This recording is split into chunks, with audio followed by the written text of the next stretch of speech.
Hvad sker der der?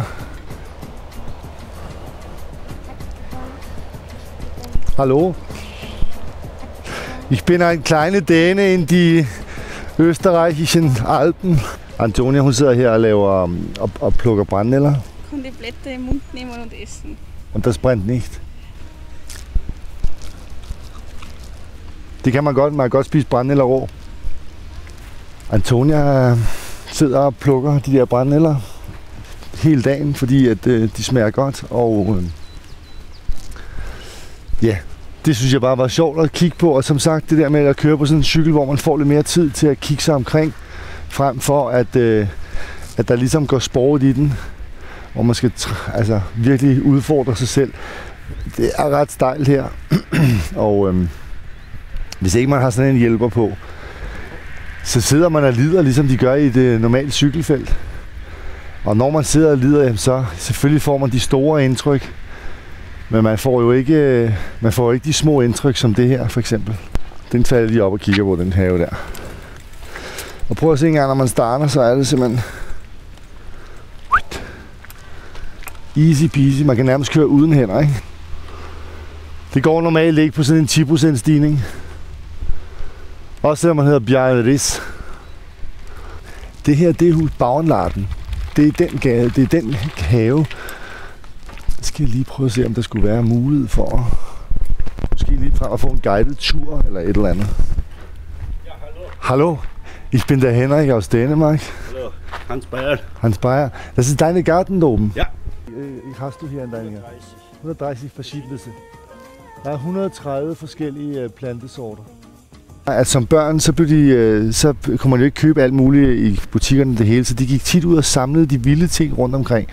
Og derfor var det jo nødt til at lære, hvad kan man spise og hvad kan man ikke spise. Og ja, derfor kom den store viden. Så det er sådan en stor viden og en interesse, der er kommet lidt efter lidt. Vi står lige her med en edelvej, som jo er fuldstændig fredet, når den gror herude. Men det her er så en variant af den vilde edelvej, som så godt kan gro i haver. Kørvel, der smager en lille smule lakrids. Er sådan lidt, den er meget sødlig i sin smag, og den skulle være god for diabetes, altså mod sukkersyge. Ikke sådan, at hvis man spiser et blad, så er det man kureret, men det hjælper på omsætningen. Altså brændenælde, som vi jo også har masser af derhjemme, og som jo bliver regnet for med et ukrudt, det er jo en nælleplante, og den har så lidt gift i sig siddende på bladene, som den udløser, når vi rører den. Den er rigtig god for hele blodomløbet. Man kan lave den som spinat, man kan lave te, man kan lave suppe. Ja. Vældig god for alt med blod.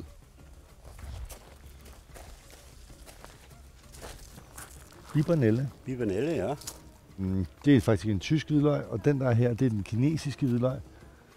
Og den blomstrer hvidt og er en meget stor bestanddel i kinesiske medicin. Buchweizen. Buchweizen, ja.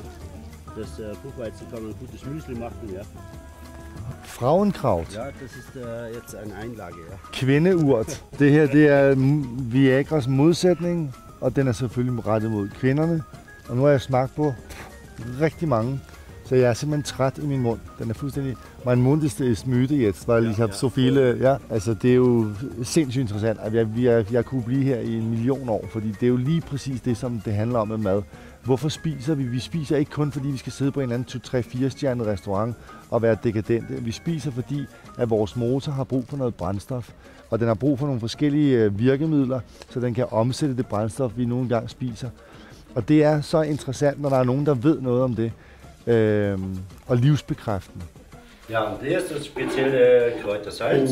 Das ist wichtig. Ja, das ist das Spezielle, was die kochen. Ja. Bergfeuer.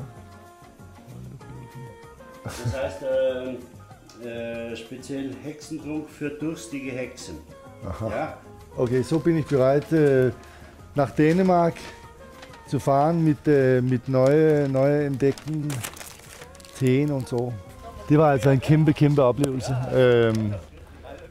Vi kender vel alle sammen den der, når man går ind i sådan en helsekostbutik, eller taler med mennesker, som ved en masse om planter og mad og smag og kroppens balance. Så det her, det er jo sådan en ekstra dimension til mit eget håndværk. Tschüss! Servus! Danke!